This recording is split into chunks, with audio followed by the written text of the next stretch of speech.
This podcast is a member of the Voices of Wrestling Podcasting Network. Visit voicesofwrestling.com to hear the rest of our great podcasts, as well as show reviews, columns, opinions, and updates across the world of wrestling. Hello, everybody. Welcome to another edition of Wrestlenomics Radio. I'm Brandon Thurston, broadcasting on demand from Buffalo, New York. It is Friday as I record this, November 6th, 2020. I don't think I've ever spent as many hours talking as I have in the last 7 days or so.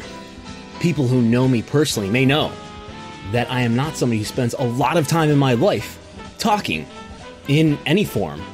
In fact, the amount of time that you spend listening to me talk on any given episode of Wrestlenomics Radio, you may in fact be hearing me say more words in these roughly 60-minute episodes. More words than some of my close family members have heard me say in the entirety of the year of 2020. That notwithstanding, the Associated Press has yet to make a call, as of this recording, on just who the next President of the United States will be. Things not looking good for a close personal family friend of the McMahon family, as the chances of Andrew Yang having some influence in the federal government increase. But luckily, wrestling fans in the United States have been trained for decades to appreciate the fine value of interminable contests that go on and on without any clear winner or loser. And there's a new article on Wrestlenomics.com today that I have feelings about, as well as others. We'll get to those feelings. But first,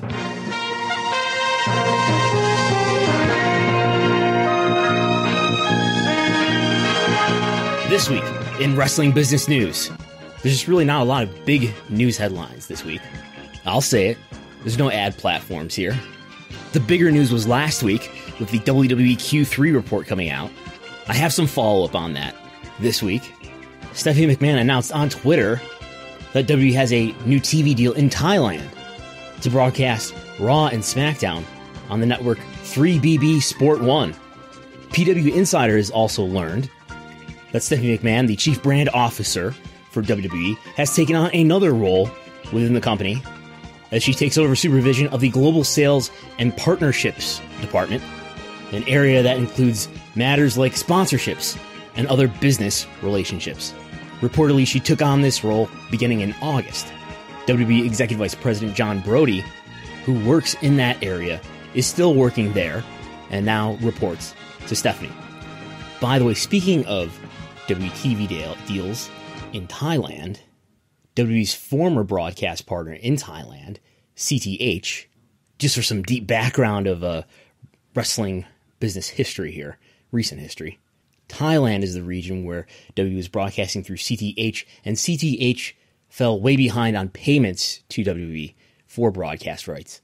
And according to Law 360, WWE was awarded, back in 2016, they were awarded $23.8 million by a federal court in Connecticut because of the dispute. WWE was alleging that CTH hadn't paid invoices going all the way back to the March of 2014. And I'm not aware to what extent WWE was able to collect on that $24 million judgment. But there you go, they've got a new partner in Thailand. Let me turn the gimmick voice off. It's a fine line between droning on monotonously and bouncing along like a phony DJ. But anyway, so let's talk about one issue that is in the area of hardcore financial ease. But if you remember last week, I was perplexed at how WWE was able to report operating expenses in its media division for Q3 that was lower than Q2, despite Q2 being entirely Performance Center production for Raw, SmackDown, and pay-per-views, and Q3 being half of Performance Center for that production and half at the Thunderdome. But the Thunderdome obviously being more expensive than the Performance Center production values. How could a quarter that had half of the quarter happen with Thunderdome production be cheaper than the quarter that happened within the entire quarter being at the Performance Center? How is that possible? So it turns out there's something called production incentives. And I don't know exactly how they work, but it seems to be something that is given to a production company, in this case WWE, is given to the company to attract the company to do production in their region, state, even international governments, I understand, do this. So I don't know exactly what government gave them production incentives. WCFO Christina Salen did make a comment to the effect that much of the production incentives that W was given was from the state of Connecticut, which would make me think that the production incentives were related to production that happened in Connecticut, even though much of their production is happening in Florida. So I don't know how to sort that out. That notwithstanding, W did report last Thursday that they received $18 million in production incentives, which lowered the amount that they otherwise would have reported as media operating expenses. And really, I should have known about this. This was laid out in the 10Q in Q2, which came out back in late July. And if I had paid attention to the fine detail, which read, among other things, quote, "We anticipate receiving approximately $15 million to $20 million of content production-related incentives during the remainder of the year." So adding this up to things that were said on the Q3 call. So Christina Salen said that W receives a large amount of production incentives every Q3, in each Q3 of each year. This is normally when they receive a big jump in production incentives. Again, I don't know what the reason is for that. Is there some sort of schedule that makes it so that Q3 is the time when they do receive a large amount in production incentives? And as I was going over my spreadsheet where I do the W quarterly financial estimates, I did have a note about this somewhere, but I failed to refer to it when I was actually running the numbers last time. So what we end up having here in terms of operating expenses for Q3, if you added in the $18 million that were apparently canceled out, I gather these are something like tax rebates, where maybe the local government gives you X amount of dollars or X amount of millions of dollars that sort of refunds expenses that you, on things that you've already spent right here. And the intent, obviously, for the government is to attract certain productions to come to their local region and stimulate the economy, give people jobs, and things of that nature. So anyway, if you added the $18 million into the operating expenses, just for theoretical considerations about what Q3 would have cost without those production incentives, basically you add $18 million to $90 million, and you would end up with $108 million on the quarter for media operating expenses, which would be higher than the $99 million that they spent in Q2, which makes sense. And gives us some impression that maybe the Thunderdome is still not that expensive relative to the Performance Center, and certainly relative to the normal touring Raw, SmackDown, pay-per-view production format, the pre-COVID touring model.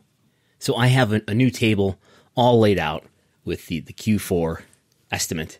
I will read the numbers, the magic numbers to you now. This will all be posted on Wrestlenomics.com next week sometime, probably with some other text explaining why it is what it is. So the big headline, I guess, would be net income profitability. I think that is the most important number, net income. At this moment, I'm estimating net income in Q4 of $43 million. Oh, and big breaking news here. I am now estimating adjusted OIBDA. Yes, I have gone into the minutia, and I have unpacked how adjusted OIBDA is calculated, and I am now making an estimate for adjusted OIBDA as well. It's come to that. What is adjusted OIBDA, you ask? Well, adjusted OIBDA stands for adjusted operating income before depreciation and amortization. But what is that?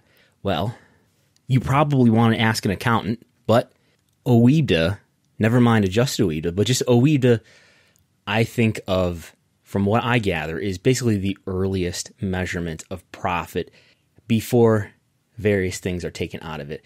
As you may hear me say on many occasions, there is not just one profit metric, but rather many different kinds of profit metrics. And the reason why there are many different kinds of profit metrics is because you can say, well, what's the profit at this point before certain things are taken out? Okay, how about the middle point, this other middle point, and then the final number is net income after all the taxes and things of that nature are taken out.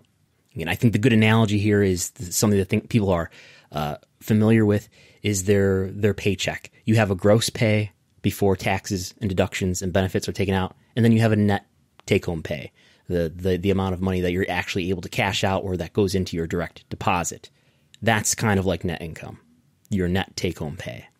But anyway, what's adjusted OIBDA? So I think of OIBDA as a really early measurement of profit, but WE likes to talk about adjusted OIBDA, which is sort of their own made-up specialized profit metric, where they get to rule out stock compensation and certain other things that they just, in their own arbitrary wisdom, selectivity, they choose to rule out. I think sort of the idea that this is a special non-recurring measure, and we would like you to think about our profitability while ruling this thing that we don't want to consider, while ruling that out. So there was an instance, usually W does not, in most quarters, have anything in the line adjustments. They do have quite a bit of money almost every quarter. Sometimes it is a negative value, but usually it is a positive value. They do report stock compensation, which they rule out of adjusted OIBDA, $5 million worth in Q3. But this quarter, Q3, the one that just passed, actually, they did put $5.5 million in the adjustments that they're taking out of the adjusted OIBDA. What is that $5.5 million? Let's go to the 10Q. It says, are we reading from the 10Q here? Actually, we're reading from the earnings press release, but I bet it's in the 10Q also. But on page 14, it says, and I quote, during the 3 and 9 months ended September 30th, 2020, the company recorded $5.5 million in severance expense resulting from a reduction in force due to COVID-19. The company's policy is to include company-wide severance expense within corporate allocated general and administrative expenses. The company did not record any such expense during the 3 and 9 months ended September 30th, 2019, end quote. So it's just the severance expenses that are associated with the cost cutting that happened on or around April 15th of this year. Not only were there furloughs, but there were a number of layoffs, and WE is accounting that there's $5.5 million worth of severance expense associated with that they are ruling out of adjusted OIBDA. But anyway, I digress. I said $43 million in net income, the realist, most final profit metric. I think that's appropriate to say. I know there might be some smart accounting people who listen to this podcast, so if I'm mischaracterizing net income, please tell me so. But $43 million in net income would be a little bit lower. That's my Q4 estimate, $43 million, a little lower than $48 million in Q3, and almost exactly the same as the $44 million in Q2. But a Q4 with $43 million in net income would bring WWE's total net income for 2020 to $162 million. That would more than double last year's net income of $77 million, more than doubling the profitability of last year, 2019. Here in these challenging, unprecedented times. So I'm just thinking if there's any key things I'm modeling in here. I'm modeling in a slight decrease in W Network paid subscribers, which is normal for Q4. In the area of core content rights, the TV rights fees that drive so much of WWE's business, we are now in Q4, which means we are now into year 2 of WWE's TV deals with NBC Universal and Fox for Raw and SmackDown respectively, which means it is time for an upgrade. It is time for a contractually guaranteed escalation in WTV rights fees. So I'm modeling a 10% increase, roughly, compared to what they've done in previous quarters up to this point. There also is, because of the way the calendar works out, an extra episode of Raw in Q4. There are 14 episodes of Raw rather than the usual 13. So that is adding into it as well. We get to about $146 million in core content rights fees for Q4. That is my estimate. And just to go briefly down the line here, media ads and sponsorships, that area seemed to be recovered in Q3. Hard for me to tell just how to deal with that. This line is up. Ads and sponsors in the media division is up in previous Q4s.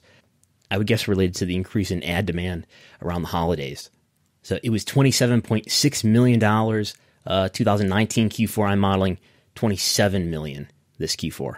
And looking back on 2016, yes, there was even a strong Q2 in that Q4 rather, in that presidential election year. The other media segment, nothing too exciting there. Certainly not anticipating a Saudi event that would usually be reported in that segment. Expecting another quarter of zero or very close to zero revenue in the live events division as the pandemic rages on. U.S. death count now at 250,000. Even despite the participation in what WWE board member and Barstool CEO Erica Nardini calls, well, she says other people call it, the Coronavirus Olympics. What I think some people call the Coronavirus Olympics, which are the people who are out quarantining themselves, out safeguarding themselves, out protecting one another, and making their worlds very, very small, letting fear dictate who they are and what they do. For a lot of those people, that's with good reason, because they have health risks or because there's, for a lot of good and reasonable reasons, afraid of what is happening out in the world right now. And then there's a group of people who my friend and I were talking about, which is, I want to be around the people who are like, hey, everything's in play right now. So Stephanie McMahon was on Erica Nardini's podcast, Token CEO, this week. That's how I caught that. Although I have not caught coronavirus, as far as I know. The virus that is now approaching, having killed the same number of people who were killed in the last 6 flu seasons combined. But I digress. I've heard that WWE may be thinking about doing an event with fans in attendance for Royal Rumble, which of course would be in January. I could see them doing that at an outdoor venue like a stadium by January. Certainly most of the NFL stadiums will be not as busy. The major baseball stadiums as well. The problem, though, the hang-up, is that, geez, if you have fans there, are they going to have to wear masks? And certain people at WWE just don't want fans to be seen on TV wearing masks. But back to it's a sign of weakness. Back to the estimate here. WWE Consumer Products revenues just modeling the usual increases in Q4 for licensing and for e-commerce relative to the most recent quarter's performance. Of course, Q4, usually those segments doing well, probably related to the holidays. So those are the revenues. That would be a revenue for Q4 of, where is it? $261 million for Q4. $261 million, which would bring WWE to a total revenue of $997 million, just short of $1 billion. You could round up, though, and say $1 billion. It's okay, Vince. I will spare you the reading off of numbers to describe how I calculated the cost related to the Thunderdome and the Capitol Wrestling Center. I'll put that in writing when this goes up on Wrestlenomics.com. And I've even dipped into doing a full year 2021 estimate, modeling here $185 million in net income for the full year of 2021, which would be up from my current estimate for the full year of 2020 of 162. So next year, estimating up to $185 million, breaking the record again for the company's profitability. And that assumes an entire year, again, with no live events, no live WrestleMania, which is kind of on the conservative side. A WrestleMania would make WWE have a more profitable year. But again, WrestleMania aside, live events don't do that much to WWE's profitability. In fact, it makes WWE's profitability a little bit lower. So All Elite Wrestling has a pay-per-view this weekend, and maybe today for some of you listening, or tonight, rather. AEW pay-per-views usually do around or maybe just under 100,000 buys. My belief, based on the hints that I've been given, my estimate is that AEW on pay-per-view last time for All Out did about 90,000 buys. And my estimate is that the current high for AEW was Double or Nothing in May with about 105,000 buys. But this is full gear coming up on Saturday. And last year, I have an estimate of that pay-per-view doing 75,000 buys. So to estimate this stuff, I think we are all sort of doing a relative math problem. We're doing algebra based on some hints that we've been given, and I think that's what's happening in the Wrestling Observer newsletter as well. Wrestling Observer newsletter will probably report a pay-per-view buy number or estimate shortly after this pay-per-view. I think the pay-per-view buy numbers that are reported in the Observer are a little bit higher than they actually are, but nobody here on the outside knows what the real numbers are. But we'll see what comes out after this pay-per-view. More on stuff that is relevant to AEW and the U.S. wrestling industry generally after this. Well, the goal of AEW from an executive standpoint, from where I sit, is always to expand. That's to capture international audience, casual fans, lapsed fans, and just recently, the data she's referring to, a wonderful person here, and I'll shout him out. Chris Harrington put together an intense spreadsheet, and he color-coded it for the ones of us who didn't go to college, i.e. me, an intense spreadsheet on how well we were doing and how pointed the data was in terms of families and homes, in terms of 18 to 49, the actual youth of the United Kingdom and how plugged in they were. That type of success hopefully will beget more success and more penetration/presence when it comes to our great TV partner that is ITV. So those discussions, to be frank, have happened. And the discussion of us doing a show in the UK, that's a no-brainer.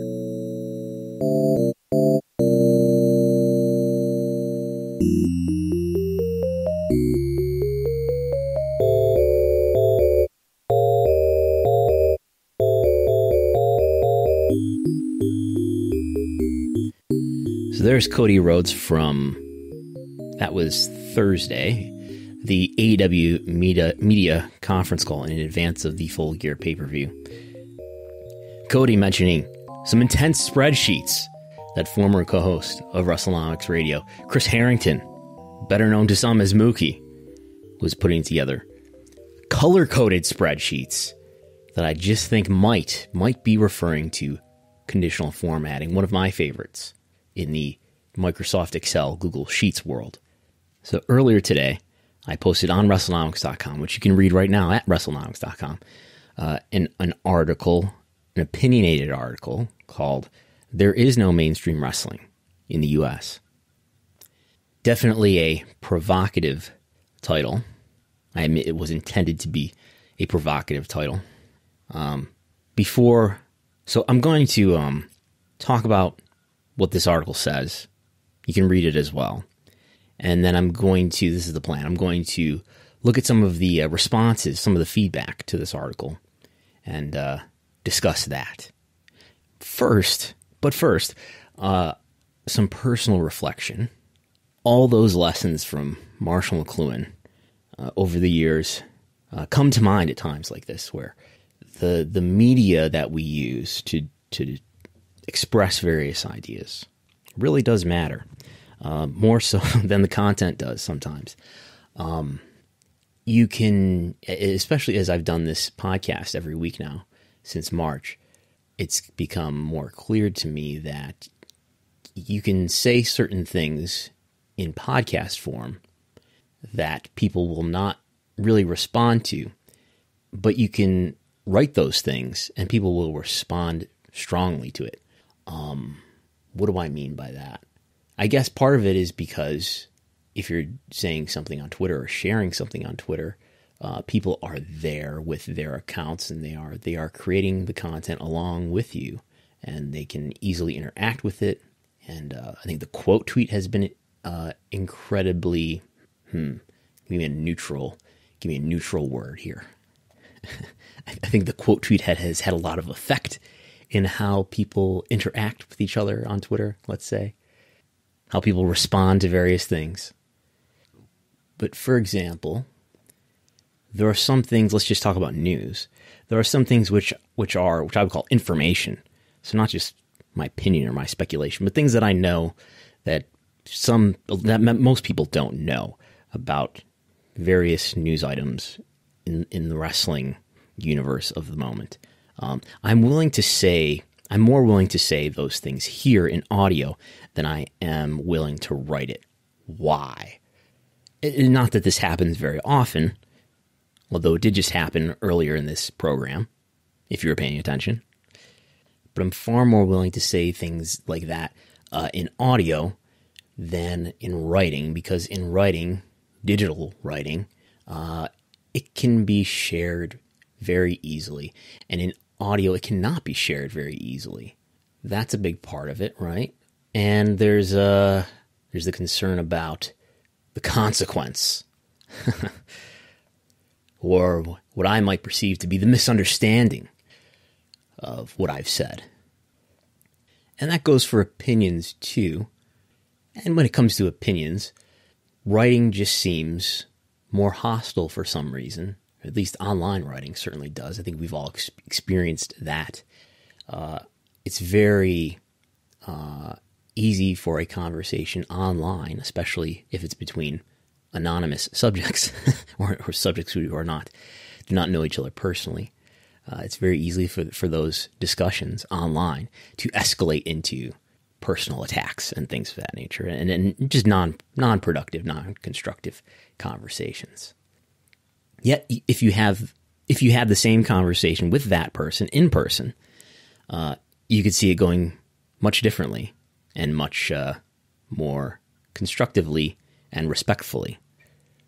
And as we, people in general, spend more and more of our time online and have more and more interactions, more and more of our interactions are happening online.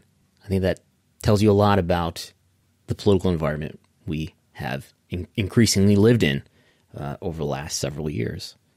So the point is, this goes well beyond wrestling stuff. And as far as Wrestlenomics, I guess it feels safer for me to express opinions here than it does in writing, because there's inflection. It's easier to express emotions and to use nonverbal signals that you can get just through tone of voice or intonation, even though you can't see me. I'm not doing video right now. It's easier to understand a person and their intentions when you can hear or see nonverbal communications that are associated with the words that are being uttered.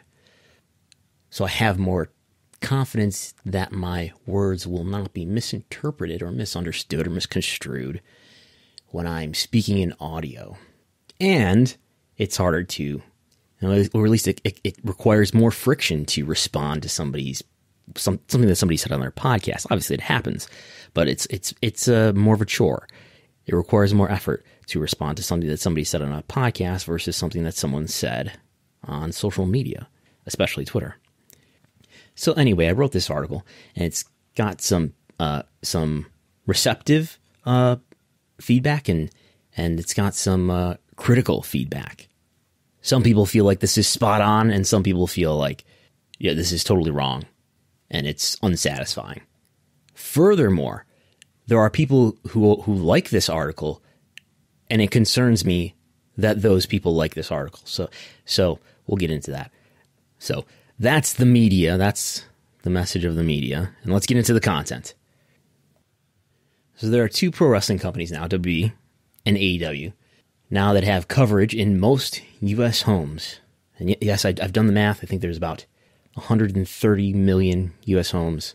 TNT and USA are each in about 80 million of them. It's more than half.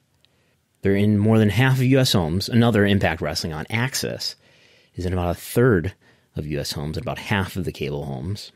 And none of them, in my view, have a mainstream creative vision. What does that mean?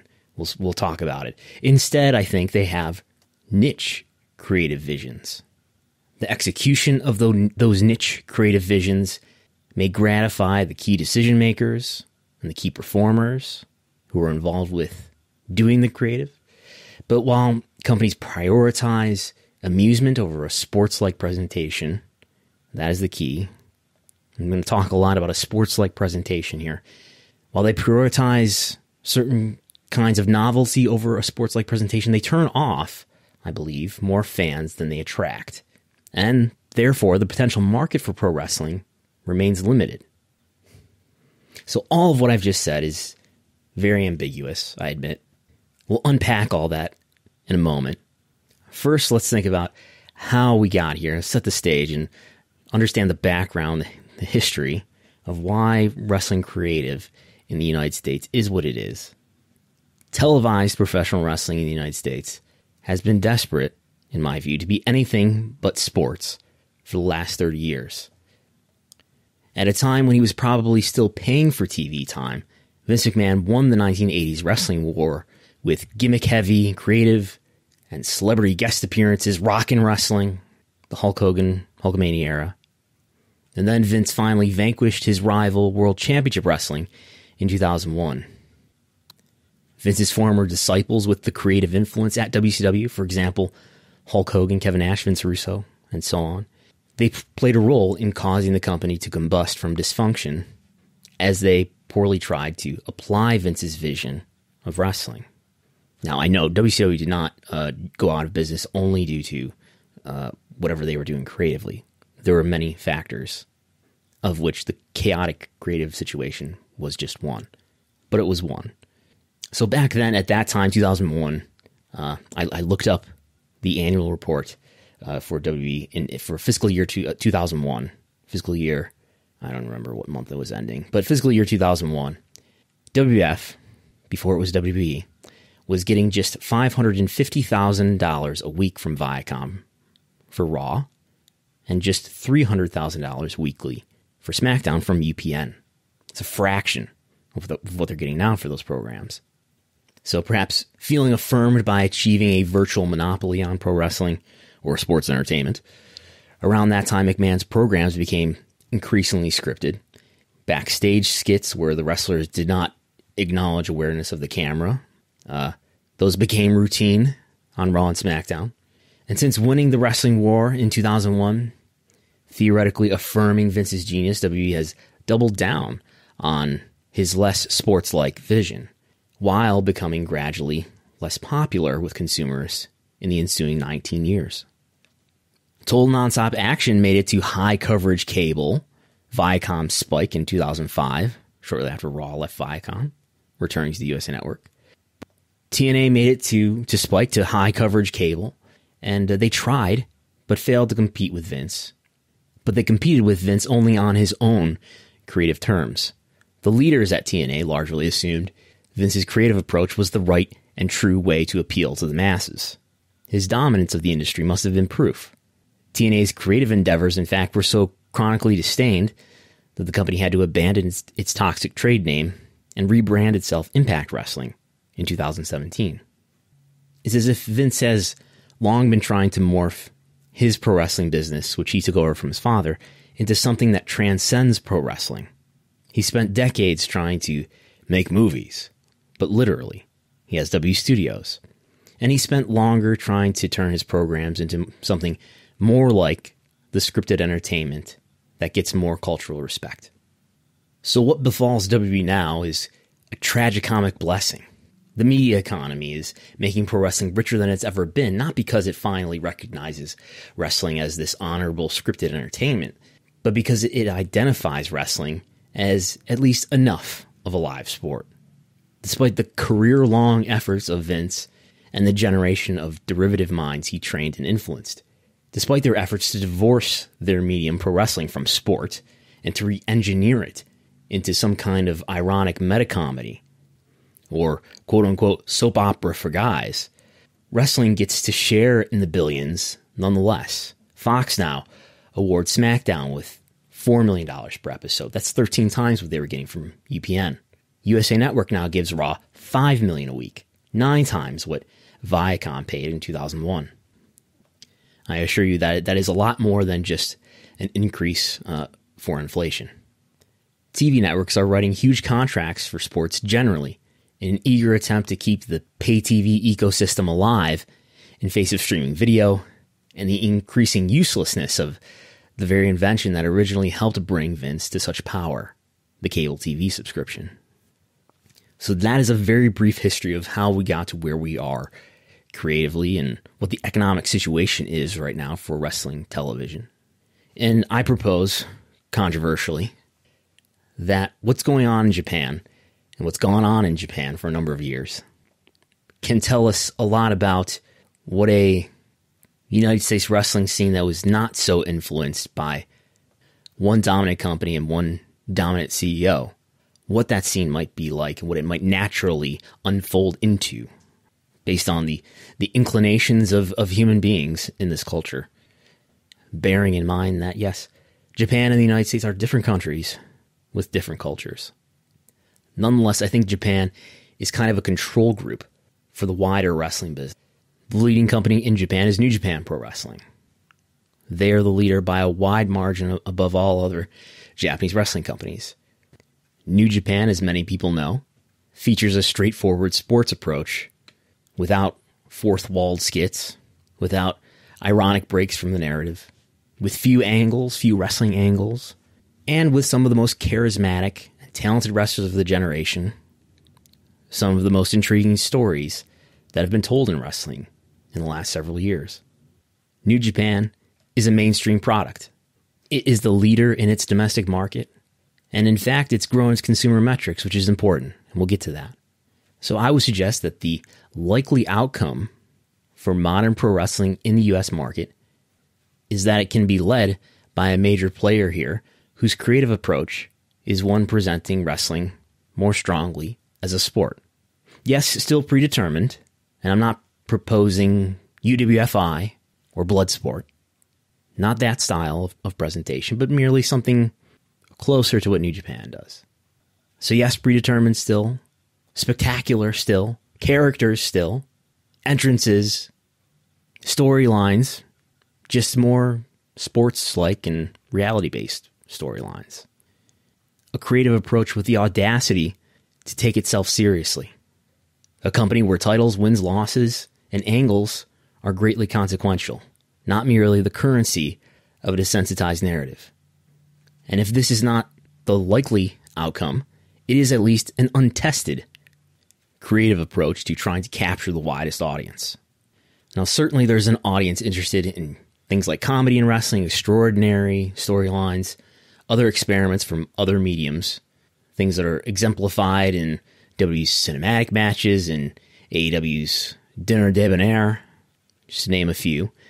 Those things that break greatly from wrestling as a simulated sport.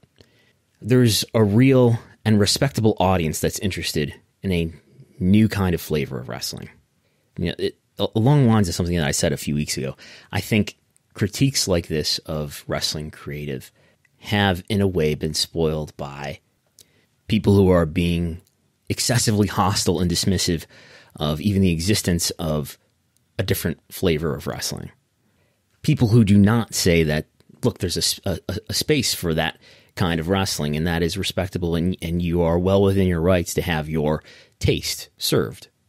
And even usually this excessive point of view is couched with other things that I more outrightly disagree with, like criticisms of the particular wrestling style. They're doing too much, they're not selling enough, those kinds of things. A point of view that doesn't appreciate how wrestling has changed, the in-ring wrestling has changed, and what gets over is different today from what got over at another time. And what makes the argument that I'm making right now different is that the current creative approach doesn't get over to the extent that it is making wrestling more popular. There are not even niche brands with this kind of creative approach that I can think of, and certainly within recent years in the US, that have grown in popularity while taking this more non-sports-like creative approach. Maybe Ring of Honor is an exception to that. I would argue part of what made Ring of Honor more popular in the years between roughly 2013 and 2016 or 17 is its association with New Japan. New Japan itself has become more popular in the US. New Japan applying a sports-like approach. Meanwhile, WWE certainly in the last few years has become less popular. We'll get to the evidence for that. Impact Wrestling has lost its TV deals and become less popular. Lucha Underground, which I thought was a fascinating and fresh approach to creative, nonetheless was not popular enough to continue to produce new seasons. But anyway, my point in this part is to say that the different tastes in wrestling are welcome to be served, and there are business opportunities in which to serve them. Nobody's individual taste deserves to be disrespected. And again, I labor to say this because there are so many hostile point of views that don't say that. But I'm not sure that the leading pro wrestling companies can successfully appeal to the widest possible audience while also serving big helpings of those elements that are more familiar in scripted media. And likewise, I doubt audiences who love cinema and the skits of wrestling will be prohibitively turned off by a wrestling product that looks more like the live sports content that the media industry increasingly values. So what's the evidence? Why do I think this is a good argument? Why do I think doing these sort of novel, creative approaches to wrestling, these things that resemble a soap opera or a cinematic experience or lots and lots of comedy, why do I think that stands in the way of capturing the widest possible audience for wrestling in the U.S.? Why do I think that? Consider a recent survey conducted by YouGov for Variety that found the response, quote, "It seems more cartoonish than when I liked it," end quote.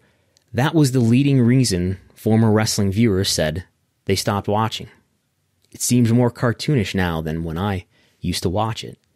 Consider that New Japan, with its strong sports-like creative, has grown its consumer revenues and key metrics in recent years. And WWE, with its insistence on diverging away from sports, is losing in direct-to-consumer revenues. That's right, the same WWE that I talked about just a little while ago in this program about how they're going to be setting records for net income and for profits in this year. They're going to break that record probably again next year, but their consumer revenues are falling. How does that make sense? First of all, because there's additional pressure, rising pressure on the TV networks to hold the bundle together, and to hold the bundle together, they need their most watched programming, even though their most watched programming has become less watched, but it still ranks as their most watched programming. They need their most watched programming more than ever, and increasingly into the future, they need it in order to hold the bundle together, in order to continue to drive cable and satellite services to continue to carry their networks and pay them carriage fees and to drive their ad revenues. They need the most watched programming more than ever, so they're paying more than ever for the most watched programming, which includes wrestling, especially WWE. Now, in that time, WTV viewership has declined more than most sports. In some years, it has declined more than most TV overall. You know, a worse rate by percentage. But WWE programming is starting from a pretty high place, so they are still highly ranked. If you are playing the Wrestlenomics drinking game, Raw is highly ranked. Raw is still highly ranked. And so is SmackDown. So core content rights fees, TV rights fees have exploded, and $100 million a year from the Kingdom of Saudi Arabia helps too in non-COVID years. So their business revenues have exploded, which has little or nothing to do with what's going on as far as how many fans they have and how much they're driving consumer revenues. But despite creating this content that supposedly serves the masses, WWE's ticket sales, WWE's merchandise sales, its product licensing revenues, those three areas fell in each year, 2017, 2018, and 2019, lower and lower and lower. Those are areas that are not strongly affected by new technology, new media. Sure, YouTube views, video views, and social media followers are up, but that's a new media that people are adopting. But even in the area of a new technology, WWE Network subscribers, streaming video, WWE Network paid subscribers fell throughout 2019, and they fell in Q1 2020 in a year-over-year comparison. All those revenues I mentioned come directly from the sales to consumers, to wrestling fans. Now, New Japan Pro Wrestling, on the other hand, according to their parent company Bushiroad, New Japan's revenue in their fiscal year 2018, their revenue is made up of only 20% of media revenue. That would be from things like TV Asahi and New Japan World. New Japan World will be direct consumer anyway. But the other 80% of their business is from events and consumer products, merchandise, ticket sales and merchandise sales. Those are direct-to-consumer revenues. And yet, New Japan's revenue has grown every single year since 2013. Well, with the exception of this year that just ended in July for them, which took out 4.5 months of events. So revenues overall are up when you've got 80% of your business coming directly from consumers. And we know that attendance is up. Total paid attendance every single year from 2013 to 2019 was higher than the year prior. And no, this is not the numbers from the New Japan website, which are certainly inflated in the time before May 2015. And I think may include comps even in the times after that. This is what their parent company Bushiroad put in a slide for shareholders. This is a graph with labeled data points on it. And it explicitly says number of paying visitors, paying attendees, I think that would mean. So total attendance on an annual basis for New Japan is up every year since the fiscal year 2013. Now I know what you're thinking. Maybe they're just running more events. That's why total attendance is up. And it's true that New Japan has run more events as time has gone on. But average attendance, if we take the number of events that we know New Japan ran and divide it by those total attendance numbers for each fiscal year, average attendance is up as well in every year except for from fiscal year 14 to fiscal year 15, where it was down. But every other year, average attendance is higher than it was in the year prior. What other evidence do we have? Google Web Search, I think, is a good reflection of how much people are thinking about various brands or topics. Searches for WWE, domestically and globally, have fallen each year since 2016. And at this point, as of October 2020, it's down for 2020 as well. Now, domestically and globally, it's down at this point in 2020 for New Japan as well. I would note, though, New Japan had a 4.5-month period where they ran no events. WWE did not have any similar hiatus.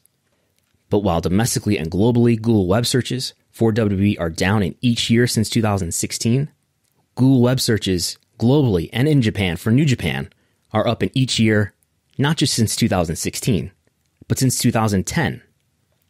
Since 2010, web searches were higher and higher and higher each year. Google Web searches for New Japan in the U.S.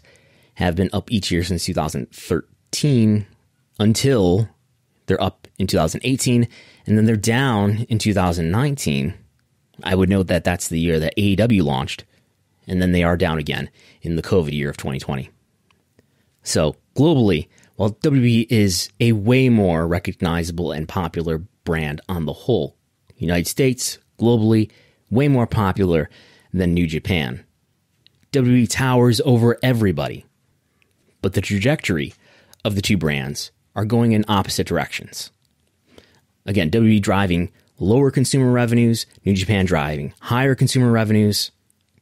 If Google Web Search is any indication, WWE drawing less interest, New Japan drawing more, at least until AEW launched and took Kenny Omega and the Young Bucks away. So again, let's talk about the alternative flavors of wrestling. Havens for these different kinds of wrestling, these more experimental kinds of wrestling, they do exist in Japan in the form of two of the most popular companies after New Japan, Dragon Gate and DDT. So no doubt, no question, there is a place for novelty and experimentation, something different in the pro wrestling economy, if what is happening in Japan is any indication. Consider Dragon Gate with its strongly storyline-heavy content. It embraces non-traditional wrestling values. It appeals to demographics of the more mainstream approach of New Japan and of All Japan. It appeals to demographics that those wrestling brands don't serve as well. Dragon Gate creatively exercises a plethora of stipulations and gimmicks and relationship-heavy storylines. You can listen to Open the Voice Gates on this very Voices of Wrestling podcasting network for more about Dragon Gate. And then there's DDT with its wild embrace of entertainment wrestling and of comedy. You've seen the GIFs. As much as any company in the world, DDT has tested the bounds of what pro wrestling is. And Dragon Gate and DDT have done well for themselves. They were promotions that were much smaller 10 or 20 years ago and have become much more popular over that timeline. However, they have not been able to become the most popular brand of wrestling in Japan. The most popular brands of wrestling in Japan throughout its history and currently and for this entire century so far have been wrestling brands that have a strong sports-like approach, whether that was New Japan Pro Wrestling or whether that was the height of Pro Wrestling Noah in the 2000s. And clearly this is the kind of creative approach that WWE doesn't take. And I argue in this sense, WWE is not, in fact, delivering mainstream wrestling to its audience or mainstream sports entertainment to its audience. To the contrary, WWE is producing utterly niche programming, despite long ago earning its high-reach platforms and its universal brand recognition. But what about AEW? Isn't all elite wrestling supposed to be more sports-like? I think they promised something to that effect. And AEW does come closer, but it's still not doing quite what I would say is mainstream wrestling, in the sense that of what New Japan is doing. The people behind AEW have consumed many years of WWE content, and a large portion of the people who work there, from executives to wrestlers to agents to staff, formerly worked for WWE. WWE's actually niche creative is the unquestioned presumption. It's been internalized as that's what a popular wrestling company should be in the US and globally. Now, certainly the people at AEW know that part of their opportunity is being an alternative to WWE. But the content AEW produces still emanates from the inescapable US wrestling groupthink that prefers short-term amusement over long-term emotional investment. But it's not from a lack of promising, like a reformed addict US wrestling brands, or their TV networks at least, have repeatedly given signals that they're going to be more sports-like. I think almost every major wrestling brand at one point or another has made some public statement about how they're going to have or at least there's been news about how there's going to be a more sports-like presentation from now on. As if there's kind of an awareness within the U.S. wrestling creative psyche that might be a good path to go down. Sobriety might be a good path to go down. We know that that's the right thing and the healthy thing to do, but we just cannot help ourselves. Even WWE, as if anyone believed that WWE was supposed to become more sports-like following SmackDown's move to Fox in October 2019. In July 2019, Dave Meltzer in the Wrestling Observer newsletter wrote, "Fox wants everyone to promote WWE as a legitimate sport, not that the outcomes are real, but that it is a choreographed sports presentation as part of a Thursday through Sunday sports block in the fall with the NFL on Thursdays and Sundays and college football on Saturdays." Major League Wrestling, MLW, which is distributed by beIN Sports and DAZN, they market themselves as a more sports-like approach. MLW's key decision maker, Court Bauer, has said things like, "Major League Wrestling is a sports-centered league. I think there are wrestling leagues that are like a variety show or a circus or over the top. For those wrestling leagues where it's like you're in on the joke." End quote. MLW calls its matches fights and says it presents itself as more of a combat sport, like MMA. But MLW too puts out content that looks like a cross between a wrestling promo and a direct-to-video movie scene. For whatever it's worth, Bauer too worked for WWE as a writer from 2005 to 2007. AEW CEO Tony Khan told fans ahead of the company's inaugural event in 2019, "We're going to offer a great sporting-centric product. We're going to be focused on the athletes, focused on the work. And we have some of the best wrestlers in the world, and I really want to showcase them. But they also are some of the most dynamic personalities. I don't want people to think that this is just going to be great matches. It is going to be a lot of great matches. But it's also going to be some of the most entertaining people in wrestling. And it's a really great time for that, too. And these guys are going to be unleashed. You're going to see their personalities. And I spend time with these women and men, and there's some really, really great personalities in this group that are going to shine. And the shows are going to be great. And they're not going to be what people are going to expect, but we are going to take the matches seriously. Like, I want wins and losses to matter. That's the whole point in wrestling. Everybody's striving to be a champion, and your stature in the company, is largely marked by your win-loss record. I plan to draw from a lot of what's worked outside of wrestling too in sports. I think in mixed martial arts, people have done great things. UFC's done some great things, and boxing, including ITV's great work. And I've attended the fights at the O2, and I think the ITV does a great job with their partners as well. So there's a lot that could be said for how we're going to cover the sport of wrestling. But I think one thing that speaks for itself in terms of the partnership is that wrestling here, we're now identifying it as a sport. I'm working with the sport division, whereas World of Sport was part of the entertainment division. All right, so there's Tony Khan. I know it was kind of a long clip. I just want to make sure that the context was there and that we're being fair. That's in an interview with ITV, which is the AEW TV broadcaster in the UK, which is why he's talking about ITV at times there. But while there will be personalities, AEW has promised to be a sports-centric product. They're identifying wrestling as a sport. Also, there were AEW press releases ahead of the first Double or Nothing pay-per-view with sentences like, quote, focused on producing fast-paced, high-action competitions, AEW offers less scripted, soapy drama and more athleticism and real sports analytics, bringing a legitimacy to wrestling that it has not previously had, end quote. And I think it's fair to say AEW has done some of that. Wins and losses matter a lot more in AEW than WWE, for example. But AEW has also had, I think, its fair share of things that look like acting scenes. Most recently, things involving Miro with video games, and no one will soon forget the steak dinner with Chris Jericho and MJF. At Thursday's AEW media conference call, Cody Rhodes was asked if creative direction for AEW that was described early on has changed. When AEW first launched, you talked often in interviews about how it was going to be a sports-centric product. I'm curious, has that approach changed at all over this past year with more things like promos getting added in and the MJF Chris Jericho Dinner Debonair segment we saw a few weeks back? I look back at what I said, and sometimes I chuckle a bit because I hit things so hard before the first AEW show, because no matter what we were aiming for and no matter what we envisioned, you don't know until you know. You don't know until the lights are on and the red light is blinking and you're off and beaming across television sets to the world. When I speak of sports-centric wrestling, I speak of the wrestling that I grew up on, Jim Crockett Promotions, World Championship Wrestling, WCCW. I mean, everything that was available to me in the South, and just that library that still currently exists. I also speak of the current MMA scene with what UFC is doing, the current boxing scene in terms of unscripted promos and drama that is existing based on who the people really are, or who the people want you at home to think they are. So when it comes to sports-centric wrestling, I consider everything I do, me personally, to be sports-centric. I honor my own identity by presenting myself as such because that is who I am.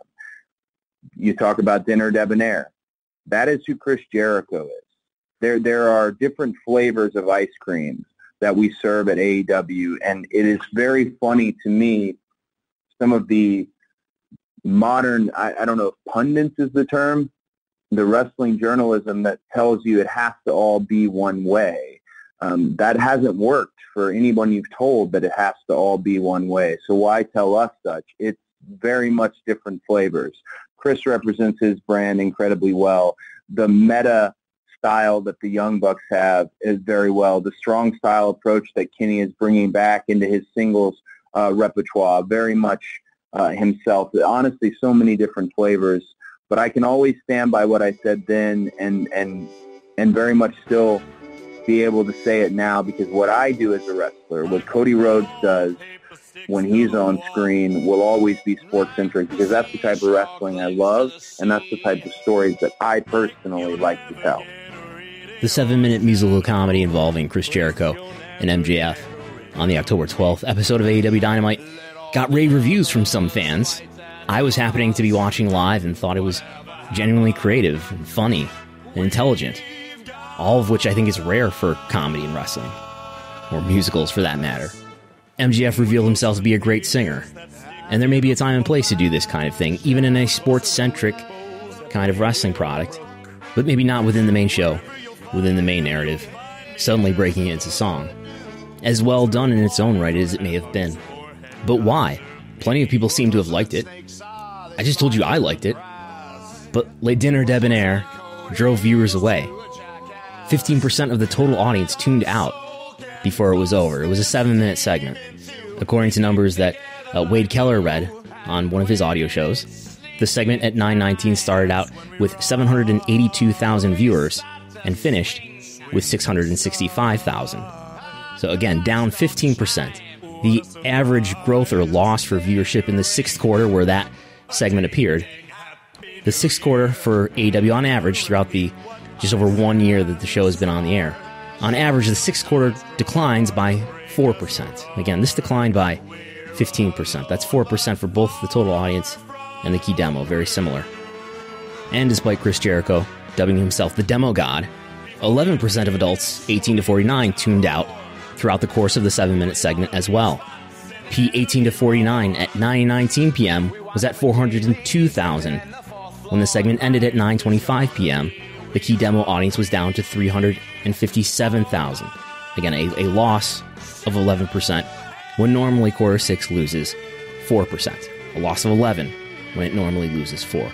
Total audience lost 15% when it normally loses 4. So a sports-centric approach is most pronounced in AEW in the storylines that Cody's involved in, which is more or less what he said in the comments that we just listened to. I'm not quite sure what he was trying to say yesterday in the comment that we listened to. You know, he may just be doing spin and defending his company, and sometimes you just say things to get through interviews. I'm well aware. But since we're the same age, I'm sure he knows as well as I do that during our adult lifetimes, there's never really been a strongly sports-centric wrestling product with high reach distribution in the U.S. It's not only possible that that kind of approach, if it was applied more broadly, would strongly succeed economically, it's never been even given the chance to fail, that creative approach.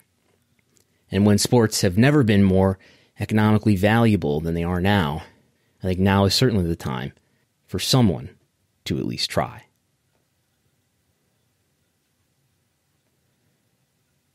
So that's essentially what's said in the article. You can read it again for yourself at Wrestlenomics.com.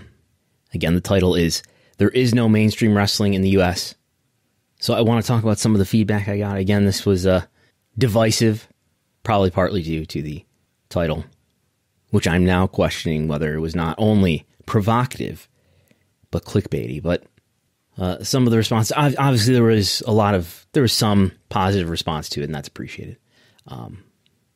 That does my ego a great deal of good. Actually, except for one person who liked this article, who said, really good read here, was one at The Real Disco, which both surprises me and concerns me. He's a public figure, though, right? Don't worry, I will not be naming anybody else who gave me feedback here. Without getting into a whole other thing, I've disagreed greatly with some of the things that Glenn Gilberti has said online or otherwise. There is some feedback with swear words in it, which I will not be reading. But someone wrote, I think this is a bad take. Pro wrestling in the U.S. is about stories and characters. Without those two things, the medium is not going to find a wide audience. And I would agree with that, well, except for this is a bad take, except for that part. I agree that pro wrestling in the U.S. is about stories and characters. It's about stars and the journeys toward big matches between big stars. And without that, wrestling isn't going to find a wide audience. I don't think that what I was saying was inconsistent with what this person is saying. But I can see how people can hear a sports-like approach and think that that means a wrestling style or creative style that is totally sanitized of charisma and personality and storylines and things of that nature. And again, and if we use New Japan as the exemplar here, I think New Japan has done a great job of telling some of the most deep and resonating stories and effective stories that anybody in pro wrestling has told over the last 5-10 years, and with very charismatic personalities as well.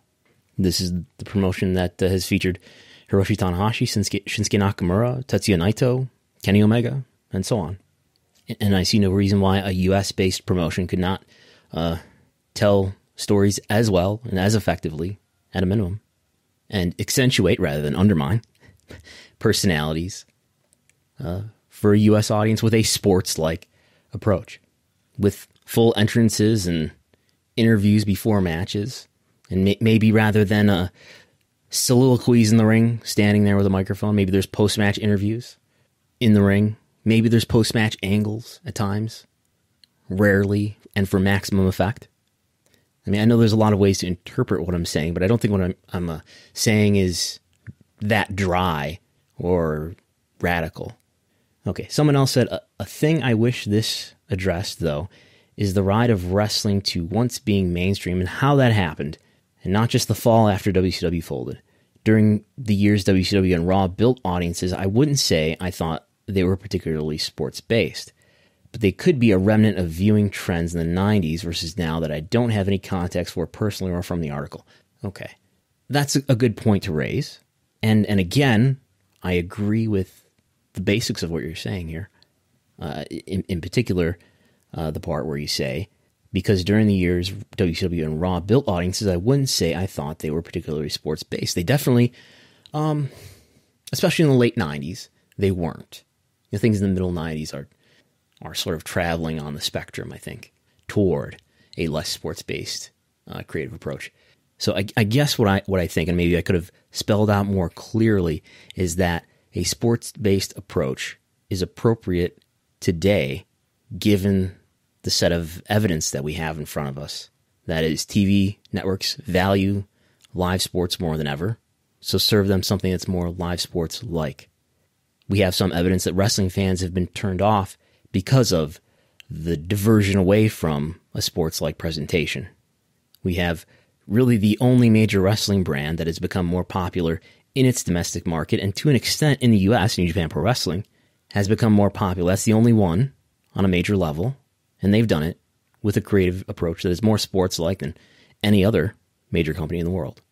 So I don't know if I'm getting to everything that's being asked about here, but I think that's a good point to raise and a clarification that I would like to make. Next, well, I guess I'll just use first names. The first one was from Bella. That was from Chris. This is from Joshua, who said, this is impossible to quantify in any meaningful way until someone makes an American New Japan Pro Wrestling, and it succeeds or it doesn't. It's basically trying to prove a negative. And again, to an extent, I agree with what you're saying. This is impossible to, well, I don't know if it's possible to quantify. I think there's evidence to back up the argument that this is a good direction to go in, economically speaking. Mainly for the reasons I just mentioned a moment ago, that New Japan is the only company that's really increased its consumer revenues recently. And I agree that until someone makes a U.S. wrestling product that is more sports-like, we won't know whether or not it can succeed or not, because no one has tried. And that's kind of one of the points that I was trying to make. All right, well, I guess that's sufficient. People in the replies to Disco Inferno's quote sheet are questioning whether or not he actually read the article. I think insinuating this goes against some of his core beliefs. But anyway, that's all I have for this week. And actually, I guess if I could say one more thing, if I could raise some evidence against interest. Never trust anybody that doesn't raise evidence against interest, by the way. What I often think of or call the promoter's sin, this perspective that I'm laying out does kind of sound like it might be guilty of the promoter's sin, doesn't it? What's my favorite era of wrestling for a given promotion of all time? 1990s All Japan, and nothing was really more, short of work-shoot style promotions, nothing was really more sports-like than that. So am I just committing the promoter's sin of trying to project my own personal taste onto the widest supposed taste? There's the vulnerability. But anyway, thanks for listening. Thanks to Post Wrestling for having me on. Thanks, I think these people last time. Thanks to ProWrestling.net Jason Powell for having me on. Thanks to John Pozorowski of the Two Man Podcast for having me on to talk about WWE business and, well, not just WWE business, all of wrestling business. A well-rounded conversation about everything going on in pro wrestling and a little bit about me. Wrestlenomics.com is an ad-free website. Almost everything there is not behind a paywall. It is free for anyone to read with no ads, no pop-ups, no things you have to X out of. That is because of listeners like you who support this program and the writing that I do on Wrestlenomics.com. I think we've got some sound quality I'm pretty happy with now, too. You can support if you're not supporting already. Go to patreon.com/Wrestlenomics. You can support for $5 a month or $10 a month, and I will reinvest your contribution into doing better and better work. So that's all for now. You can follow Wrestlenomics at Wrestlenomics. You can follow me at Brandon Thurston, and I'm Brandon Thurston. And I'm in a way better mood than I was when I started recording this. And I'll talk to you next time.